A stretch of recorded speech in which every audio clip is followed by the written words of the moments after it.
Aí alguém diz, então é tranquilo demais, Pedrão é servidor público, pediu licença e pronto, quando ele volta o emprego está lá esperando ele. Tá, isso aí facilita as coisas num aspecto. Verdade.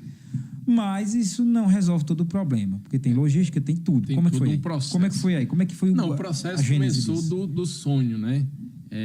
A gente sonhou muitos anos. Desde o início do namoro, né? A gente, no livrinho de espanhol, eu com 22, ela com 17 anos, né? Eu sou mais velho 5 anos, viu, gente? Porque minha esposa, ela é novinha, eu sou um senhor de idade. 5 anos mais velho. Mas vocês não façam os cálculos, não. Se fizer os cálculos, vocês vão achar, né, que a gente tá muito velho. Mas essa questão surgiu desde dessa época que a gente, estudando o livro de espanhol, aí via lá Sevilha, Espanha, Córdoba, na Espanha, Madrid, e a gente sempre tinha vontade de morar fora, né? E surgia o sonho, aí você diz, é o sonho, né? E a gente sonhava e dizia, aí financeiramente às vezes não estava no momento. Não, agora não dá, mas a gente sonhou. Primeiro passo é sonhar. Isso eu digo, assim, eu dou um conselho a todos, que sonhe, não pare de sonhar, que um dia o sonho se realize. E de repente o sonho foi se concretizando. Eu consegui minha liberação no trabalho para fazer o mestrado. Vamos lá, quantos anos entre a construção do sonho e a realização dele? Mais de uma década. A gente sonhou muito tempo, mas assim, efetivamente surgiu, eu soube da inscrição, porque a inscrição na Universidade de Sevilha era sempre em outubro e novembro. E assim, eu achando que já tinha passado. Porque o semestre na Europa se dá ali em setembro, mais ou menos, né? Ele sempre faz as inscrições do ano seguinte, novembro, dezembro. E nesse ano, eu achando que eu já tinha passado, quando foi em 30 de janeiro do ano seguinte, do ano 2018, eu olho despretensiosamente, eu entrei no site da Universidade de Sevilha, digo, está aberto, lá ele chama Master, tá? O mestrado na Espanha. Vamos ver. Aí eu comecei a ver. No caso, tinha um edital disponível lá. Tinha um edital. Tinha 5 dias para encerrar as inscrições. Só que tinha que juntar toda a documentação. Fiquei doido. Que isso? Vamos tentar, vamos dizer o quê. Foi uma loucura para conseguir assim, essa documentação toda. Que a gente tinha que traduzir tudo por espanhol. Aí foi uma loucura. Aí a gente não foi aceito inicialmente porque a nossa tradução não foi juramentada. Não foi aceita a tradução. Certo. Mas eles foram bem flexíveis. A gente pediu uma reconsideração, né? Juntou novos documentos em abril. Aí, dia 17 de abril do mesmo ano, saiu a nossa classificação. Tanto eu como ela no mesmo curso. Que lá é um curso que só louco que faz, que é estrangeiro. Por quê? O mestrado é assessoria fiscal, jurídica, tributária, previdenciária. Deixa eu ler para vocês o nome do mestrado, tá? Porque é gigante. Deve ser maior do que a dissertação. E a gente fala assim, eu fiz mestrado em assessoria jurídica, mas por quê? Porque é grande o nome. Ó. Assessoria jurídica empresarial, fiscal e laboral. Então, pelo nome, vocês já entendem que o negócio de direito previdenciário, é um pouquinho desafiador. De tributário, de trabalho, de mercantil, né? Que lá ele chama que é empresarial. Né?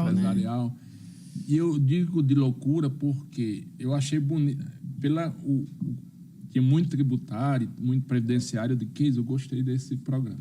Só que quando nós chegamos lá, 27 alunos, só eu e ela de estrangeiro. Eu digo, cadê o povo estrangeiro dessa universidade? Mas espera aí. O que aconteceu? Por que não tem outros estrangeiros? Só tem a gente. Na história, vocês fizeram... foi negado, vocês fizeram a reconsideração, foi aceito. Aí vocês chegam lá. Aí chegando lá... Quando foi em setembro, saiu a minha portaria de dispensa, né? E dia 22 de outubro começaram as aulas, né? 22 de outubro de 2018. E aí chegou lá, vocês descobriram que não é para poucos. Para pouquíssimos. Porque o que acontece? Esse mestrado é o advogado que faz advocacia na Espanha. E ele precisa se especializar nas leis espanholas, mas é em profundidade nessas leis. E ele faz, é como se fosse um pré-requisito para atuar na Espanha. E quando as pessoas disseram, você é estrangeiro, está aqui, isso, espanhol, claro, né? E a gente, por quê? Porque os estrangeiros faziam direito constitucional, que era um assunto mais amplo. Quer dizer, você chegou desavisado. Aí, quando a gente chegou na aula, o professor não ia explicar direito tributário, a lei tributária. Ele ia em profundidade. Sim. É como se fosse um mestrado em direito tributário que não vai explicar os fundamentos do... Ele subentende que você já está na área, ali né? era tudo advogado espanhol. Sim, É verdade. Ele já tratava de cima. Quando eu digo, que e agora? Já estamos aqui, vamos seguir. Quando a gente se deu conta da gravidade. O desafio e assim, foi era um grande. desafio grande, porque o Anderson vai chegar nisso, mas é importante dizer. A gente fez uma experiência em família. Isso. Então, o mestrado era eu e ele que cursávamos, certo? Mas os filhos também foram estudar em outro país, não conheciam a língua, né? Ao contrário da gente. Então, assim, foi um verdadeiro desafio para a família toda. E cada um cresceu tal qual as suas possibilidades. E como é que foi essa questão da logística? Vocês levaram os filhos, fechou a casa, foi esse processo. O Como apartamento a gente conseguiu alugar na gente, semana. é um processo longo, é árduo, não vou mentir, realmente. É uma coisa que teve um casal de amigos nossos, vários casais, vários amigos, que a gente, sempre quando a gente está, né, com a intenção de fazer algo, a gente procura alguém que já passou por uma experiência, pelo menos parecida. Marília, então, assim, Alexandre, né? esses Mel casais nos deram, foram fundamentais, porque eles adiantaram processos que a gente ia passar e que não sofreu tanto por saber que aquilo ia passar, sabe? Que alguém meio que estava iluminando os nossos caminhos, que é esse o intuito que a gente tem de fazer com vocês. É agora, nesse momento. A gente levou as crianças, sim, mas tem que passar por pedir histórico escolar, passar por apostilamento, né? Tem que passar por um processo burocrático. Um processo burocrático para que aquelas crianças possam ir. Então, eles foram aqui, eles estudam em escola particular, e a escola foi maravilhosa no sentido de que eles fizeram os exames, tiveram o ano concluso, a gente foi em outubro, e o ano letivo deles foi concluído, graças a Deus, mesmo fazendo as provas em adiantado, essas coisas todas, deu certo. E quando a gente chegou lá, eles foram colocados numa escola lá e também tem todo um processo, porque você tem que saber onde vai morar, qual é o endereço, quais as escolas que estão dotadas, né, para aquela área. Isso. E aí foi outro desafio, né, tudo por fases. Eles ficaram em escolas diferentes, que na realidade depois foi muito importante, porque eles meio que fizeram voos solos, estando perto dos pais. Então, quer dizer que se vocês queriam uma experiência, de fato, vocês a tiveram. E os meninos, como é que eles receberam essa notícia? Foi desafiador. Os primeiros dias a gente tinha que ir para a universidade, que já tinha começado o nosso mestrado, e a gente não tinha conseguido a escola. Que tem todo lá ele chama empadronamento, né? Primeiro você leva o contrato do aluguel para a prefeitura lá, que lá chama ayuntamento, você leva para a prefeitura de lá, e aí eles encaminham para a Secretaria da Educação, e a Secretaria é que liga dizendo, olha, vocês vão estudar em tal escola. Só que enquanto a gente passava o dia na universidade, os meninos passaram 10 dias em casa. Com quem? Em casa? Sozinho. Não tinha babado. Um coração de mãe desse tamanho. Tem até uma pergunta, Araceli, minha esposa está aqui, minha assessora para assuntos gerais, perguntando aqui como é que eles receberam a notícia, a pergunta que ela faz. Eles devem ter gostado, né? Vamos para a Espanha, não sei o quê. E tal. Gostaram por causa da aventura. O mais novo, o Davi, na época, ele tinha 8 anos, né? Quando começou esse processo. E quando a gente chegou lá também, ele falou, mãe, nossa vida é tão boa aqui, para que a gente vai? Ele estava entendendo que vocês estavam como refugiados, engraçado. Né?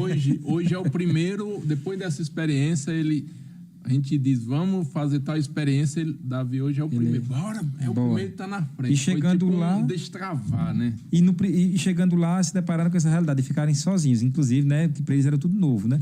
Eu acho que não ficavam sozinhos nem no Brasil, foram para outro país e ficaram sozinhos um tempo. Sozinhos. Mas assim, aparecem anjos, né? A gente sabe que anjos, a gente acredita, e muitos anjos apareceram lá, nos ajudaram. Pessoas. E assim, rápido, foi um processo, tem gente que espera 2 meses para conseguir escola.